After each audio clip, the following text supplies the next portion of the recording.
My name is Claire, and I'm 40 years old. For the past 12 years, I've been married to Mark, who's 46. Mark isn't my first love, but I thought we had something solid. We had a daughter together, Emma, who's now 9. But I'm not here to talk about Emma. I'm here to talk about what happened with his daughter, Lauren, and why everything came crashing down. Lauren, now 22, is Mark's daughter from his first marriage. When I met Mark, Lauren was just 10, and I immediately bonded with her. I raised her as my own, even though I wasn't her biological mother. I always tried to be there for her, to be a positive influence, and to show her a love she hadn't experienced much of growing up. She was my first real stepchild, and I loved her like my own. Over the years, Mark and I had our ups and downs, but our marriage seemed to be working out well enough. That was until one day, everything changed. It started as a regular family event, a graduation party for Lauren. She'd just finished college, and I was proud of her. Mark, however, seemed distracted throughout the day, but I chalked it up to nerves about the party. Little did I know, this would be the day I would uncover something that would change my life forever. The party was held at our house, and I had gone all out to make it a special day for Lauren. I paid for everything, from the decorations to the catering. I wanted to make sure she felt loved and appreciated for all her hard work. When the time came for Lauren to give a speech, I was eager to hear what she had to say, but what came next was a punch to the gut. Lauren took the microphone and started her speech by thanking her father for raising her on his own and for always being there for her. It wasn't just the words she used, but the tone. There was no mention of me. No thank you to the woman who had been her mother figure for over a decade. I had spent so many years being there for her, supporting her, and treating her like my own child. Yet here she was, in front of all our friends and family, publicly ignoring me. To make it worse, she then went on to say that the person she truly saw as her real mom was Nina, Mark's girlfriend. It was as if I'd been slapped in the face.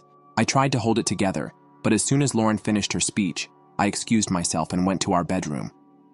I locked the door behind me and sat down on the bed, trying to process what had just happened. How could Lauren, the daughter I had raised, the one who I had supported emotionally, physically, and financially for so many years, say something like that? And how could Mark stand there, smiling like everything was fine, while I was being publicly humiliated? I couldn't stop the tears from falling. I felt like I was choking on the betrayal. When I came downstairs, Mark and Lauren were already sitting together, chatting and laughing. I felt sick to my stomach. Mark glanced up at me, his face unreadable, and then turned back to Lauren. I couldn't even look at him. I didn't want to confront him in front of everyone, so I went into the kitchen to collect myself. But as I walked away, I overheard Mark talking to Lauren. It was casual, like everything was normal, like my feelings didn't matter. They were talking about Nina, about how she was finally settling in with them, and how things were just falling into place with their little family. I froze. Mark and I had been together for over a decade, and not once had he ever mentioned how serious his relationship with Nina was. In fact, I had suspected for a while that something was going on between them, but I had never been able to prove it. I had no real proof, just the usual gut feeling you get when things aren't quite right. But hearing Mark talk so openly about their relationship like it was a given, it was all too much. I felt like I was losing everything. Not just my husband, but the family I thought I had built. I went upstairs to our bedroom and shut the door. I tried to breathe, tried to think logically. Maybe I was overreacting. Maybe it wasn't as bad as it seemed. But I couldn't shake the feeling that my entire world had just been upended. The next few days were a blur. I tried to talk to Mark, but every time I did, he brushed me off. He was too busy with work, too tired from the party, or just didn't want to deal with it. Every time I brought up what Lauren had said, he changed the subject or tried to make excuses for her. She's young, Claire. She doesn't know any better. You know how she feels about Nina. It's not like she meant to hurt you. He never acknowledged the depth of the betrayal I was feeling. Meanwhile, Lauren's behavior became more and more distant. She started calling me less, texting me less, and when we did talk, it felt forced, like she was just going through the motions. I knew she was taking Mark's side, but it hurt even more because she was the one I had spent so many years nurturing and loving. One night, after a particularly tense dinner where Mark had once again ignored the fact that I was clearly upset, I confronted him. I asked him point blank if he was having an affair with Nina. I needed to hear it from him. I couldn't stand the uncertainty anymore. He didn't deny it. In fact, he admitted it. He told me he hadn't been happy in our marriage for years and that he had fallen in love with Nina. He told me that he had lost feelings for me long before our marriage started to deteriorate and that he'd been keeping Nina a secret because he didn't want to hurt me. I felt like the ground was ripped from beneath my feet. It wasn't just the affair that hurt.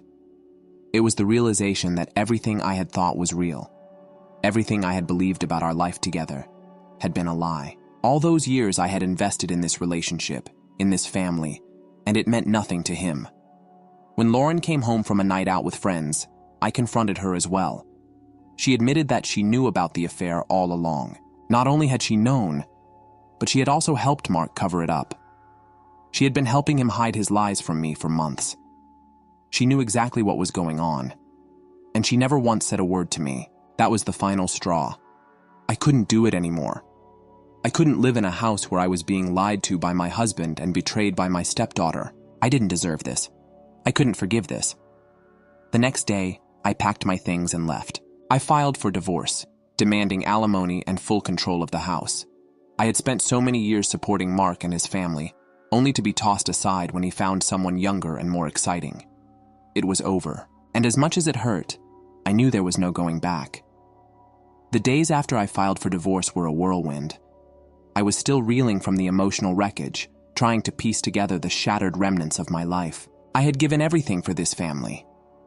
I had put Mark and Lauren first for years, sacrificed my own happiness, my time, my energy, everything. And in return, I had been lied to, humiliated, and betrayed by the two people I loved most. I still remember the moment I sat down with my lawyer. I was in a daze, going through the motions. It felt like I was acting on autopilot, trying to do what I had to do to secure my future. I was done with the lies, done with the betrayal. But I had to make sure I protected myself and my assets. Mark, of course, wasn't taking it well. He had always been controlling, but now, in the face of our separation, his true colors were starting to show. He didn't want to give up the house. He didn't want to give me anything, really. His initial response was to try and talk me down, to make me feel guilty, to make me second-guess myself. He kept saying things like, "We've been through so much together, Claire. We can work this out. We can fix this." But how could we fix it? How could I ever trust him again? How could I look at him the same way after everything he'd done? After everything Lauren had done? I couldn't, and I wasn't about to let him manipulate me into staying. The first few weeks after the separation were the hardest. Every time I saw Lauren, it felt like a punch to the gut. I couldn't understand why she would do this to me. She knew how much I had sacrificed for her, how hard I had worked to be a good mother figure in her life. I had never treated her as anything less than my own daughter. Yet here she was, siding with Mark, betraying me, lying for him, and pretending like nothing had happened.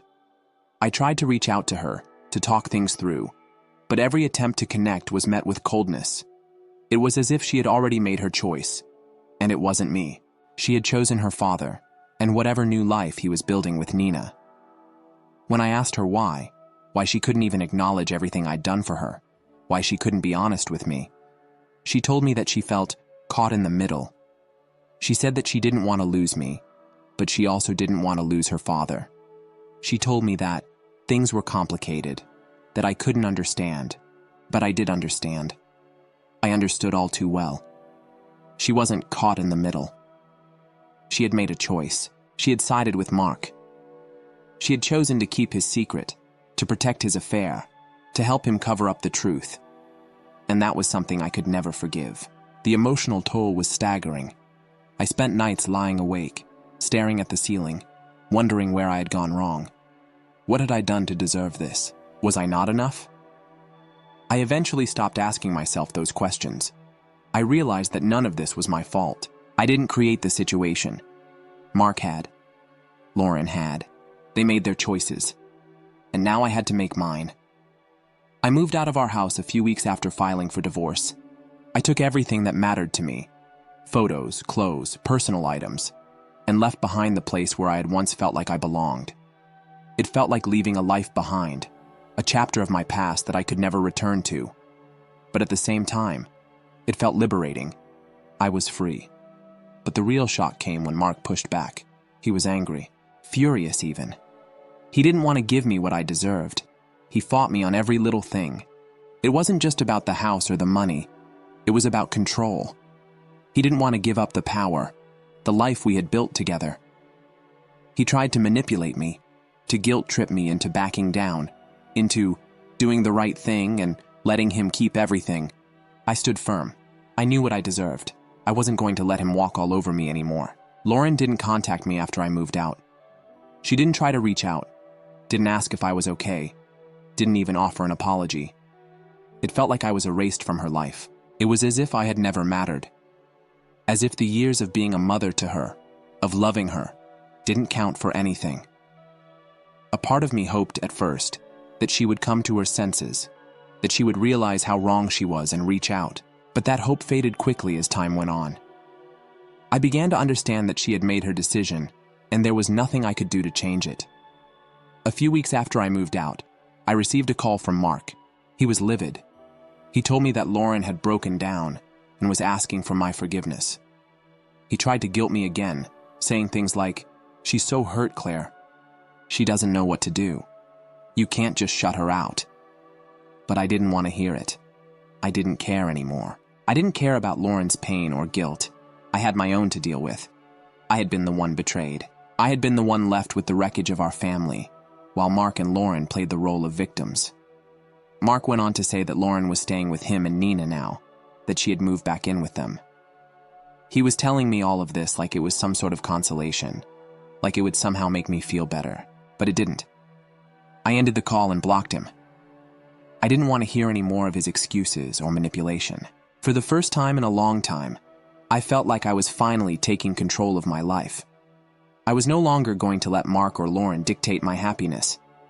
I didn't know what the future held, but I knew one thing. I was done being their victim. And as for Lauren, if she wanted to throw away everything we had for her father and his new family, then that was her choice. I couldn't make it for her, but I sure as hell wasn't going to beg her to come back into my life. I was finally learning to let go. And it wasn't easy, but it was necessary. The first few weeks after I left Mark were a blur of emotions. I was angry, devastated, and, honestly, a little lost. I had spent so many years pouring my heart into a marriage that now seemed like a complete illusion. Mark, the man I thought I knew, wasn't the person I had imagined. He had built a life with me while secretly planning for a future with someone else. And Lauren, my stepdaughter, the girl I had raised, had sided with him. I couldn't comprehend it. It felt like everyone I trusted had turned their backs on me. But as the divorce proceedings began, I found a certain sense of clarity. I wasn't just a victim in this. I was reclaiming my life. I had worked hard for everything we had, and I wasn't going to walk away empty-handed.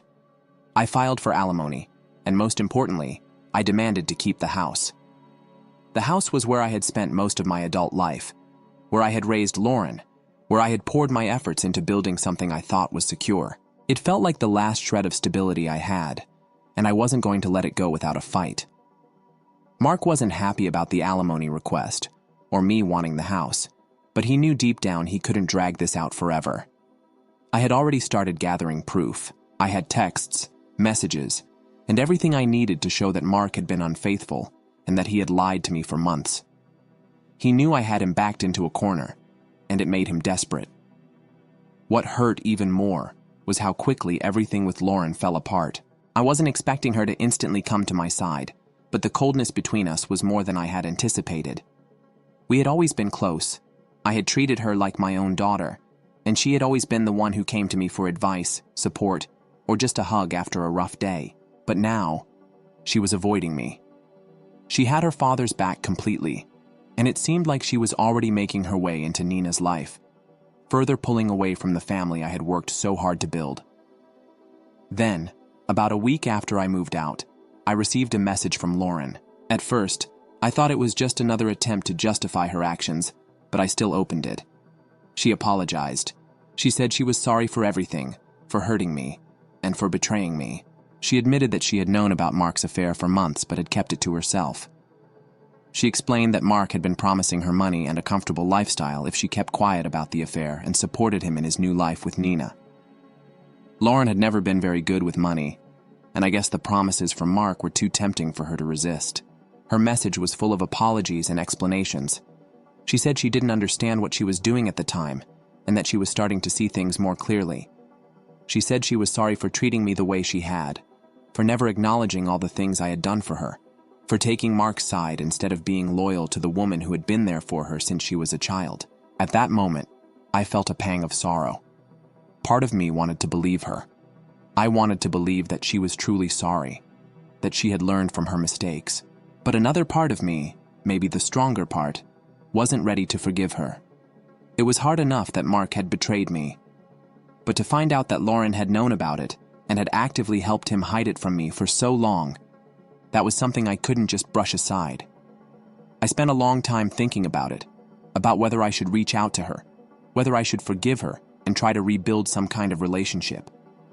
But after everything that had happened, I just couldn't do it. I couldn't let her back into my life so easily. She had been complicit in hurting me, and as much as I wanted to forgive her, I knew that forgiveness would take time, if it even happened at all. I didn't respond to her message. In fact, I blocked her number. I wasn't ready for a conversation. It wasn't about punishing her. It was about protecting myself. I had been so vulnerable for so long and I needed space to heal. Then, just when I thought I could start to focus on myself again, Mark called. His voice was sharp, angry. He accused me of being cruel to Lauren, of pushing her away when she was trying to apologize. He said I had no right to block her, that I should give her a chance to explain herself. But I had already heard enough. He was still trying to control the narrative, trying to manipulate the situation in his favor, as he always had. I wasn't going to let him do that anymore. I stood my ground. I told him that I didn't owe Lauren anything, that she had made her choice and she had to live with it. If she wanted to apologize, fine, but I didn't need to hear it. And I wasn't going to forgive her just because she said sorry. She had to understand the full weight of what she had done, and that wasn't something I could teach her. That was something she had to figure out for herself. The calls and messages from Mark stopped after that, for a while at least. He was probably off trying to deal with his own mess, trying to figure out how to salvage his relationship with Nina, while also dealing with the fallout from his affair. But I wasn't concerned about him anymore. I was done with him.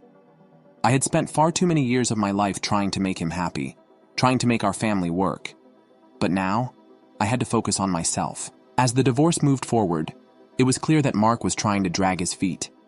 He didn't want to give up the house, but he had no choice. I had him cornered, and he knew it. He was trying to buy himself some time, probably in the hopes that Nina would bail him out, but I wasn't waiting around for that. I wanted my alimony, I wanted the house, and I wanted out of this mess. It wasn't just about money or property, though. It was about my future, about reclaiming the life that had been stolen from me. I couldn't change the past, but I could control what happened next.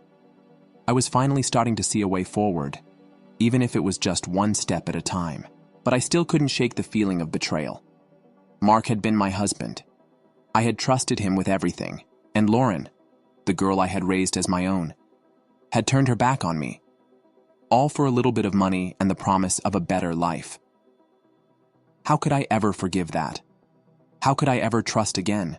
I wasn't sure, but I knew one thing for certain. I wasn't going to let their mistakes ruin my future. It was time to move on, to put the past behind me, and to focus on the person I had become in the wake of all this. I wasn't a victim anymore. I was a woman who had been through hell and came out stronger on the other side, and nothing, no betrayal, no apology, was going to change that. After I moved out, the days felt like a blur. The anger and heartbreak I had been feeling started to shift into exhaustion and numbness. I was in my own space now, away from Mark, away from the constant drama, but it didn't feel like peace. It felt quiet before the storm. Then Lauren reached out. At first, I ignored her texts.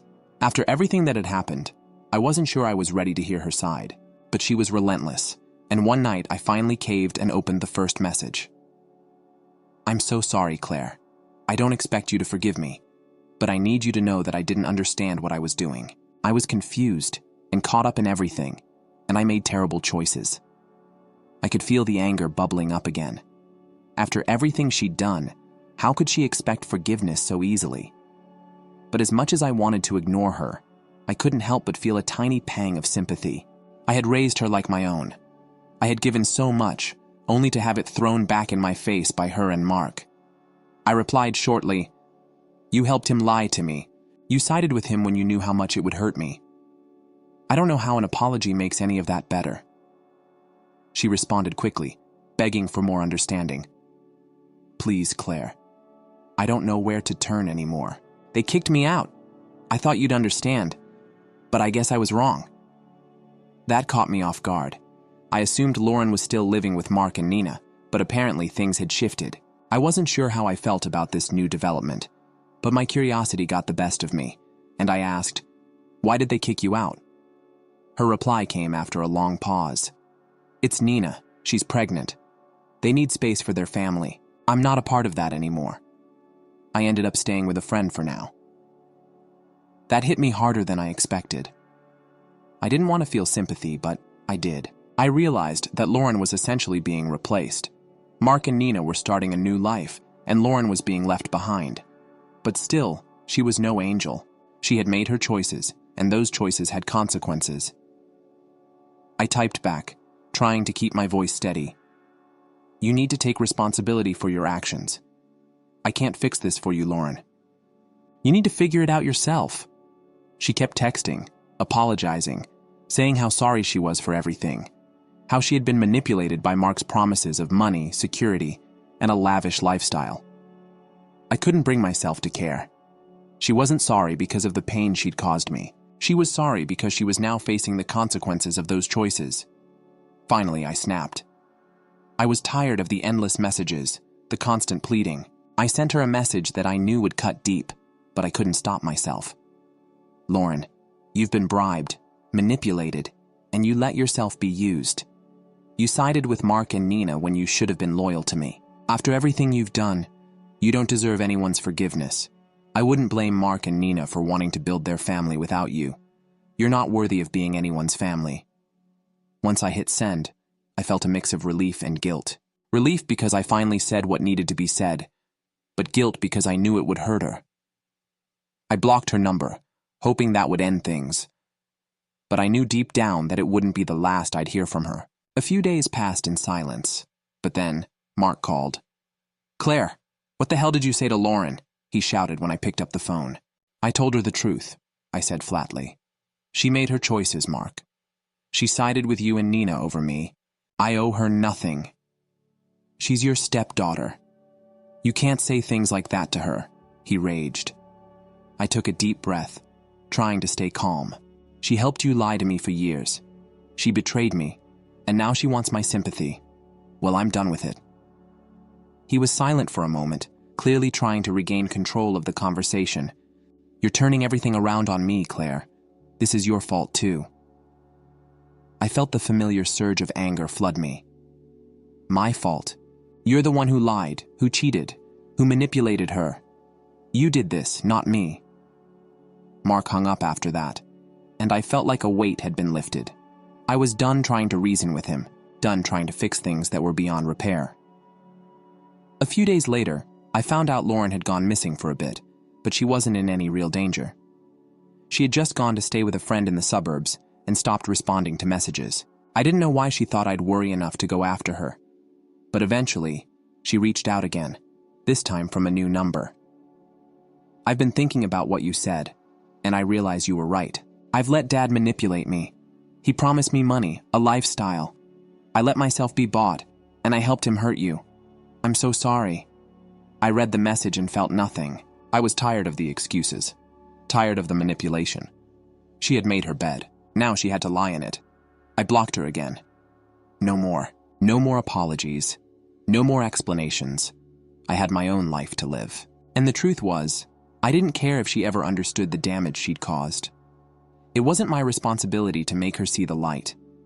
I had my own healing to focus on now, and that was all that mattered. The weeks stretched on, but life didn't slow down.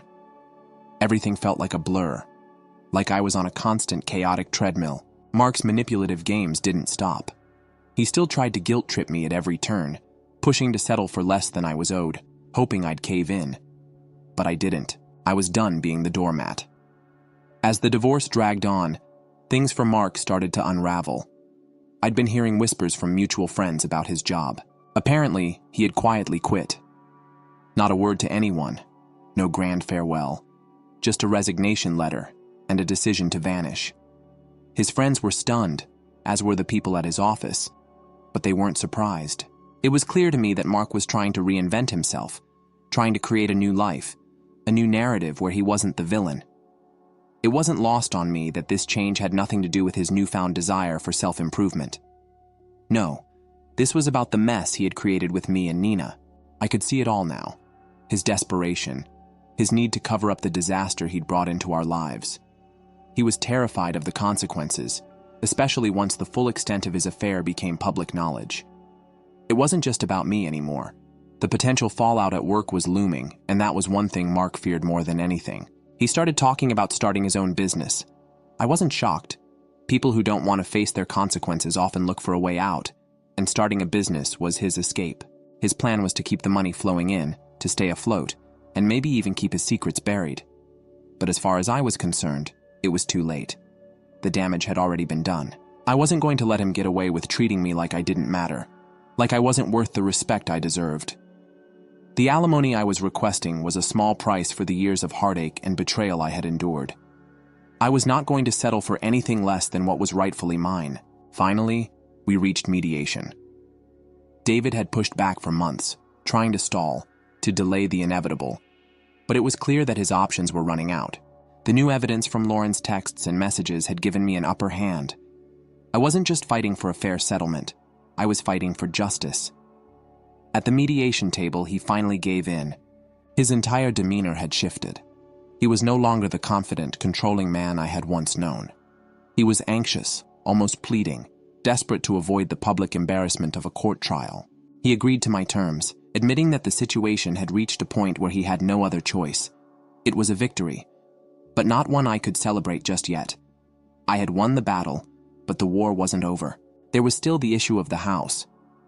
Mark had made it clear he wasn't willing to give it up easily, but the terms had been set.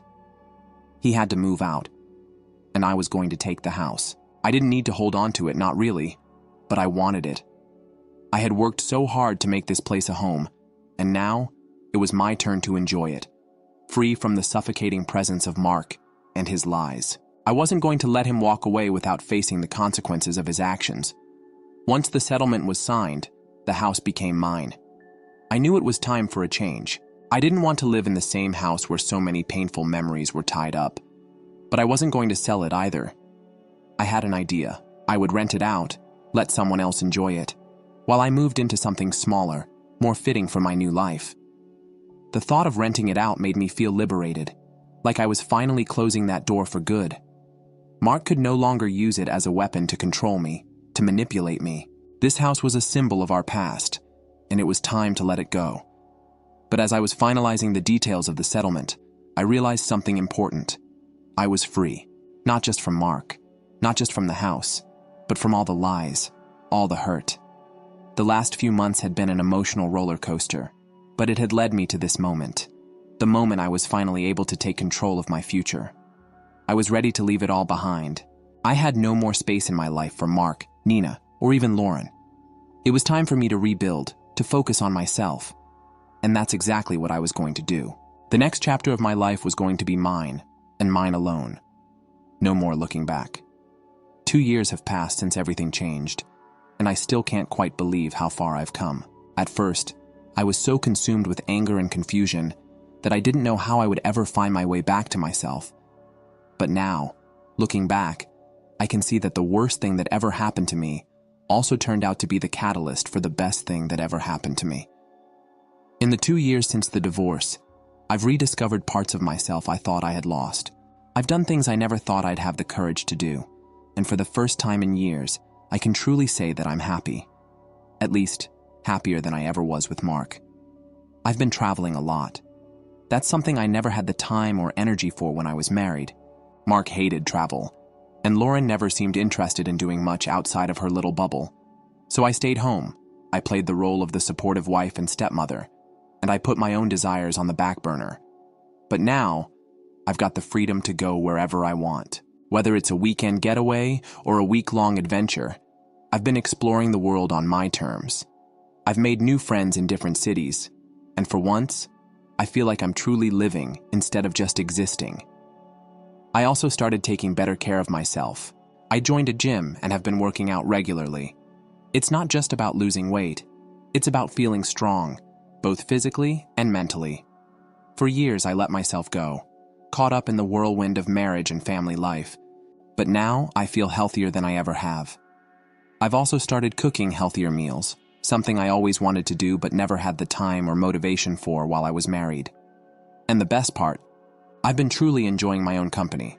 I've had plenty of time to reflect on who I am and what I want out of life.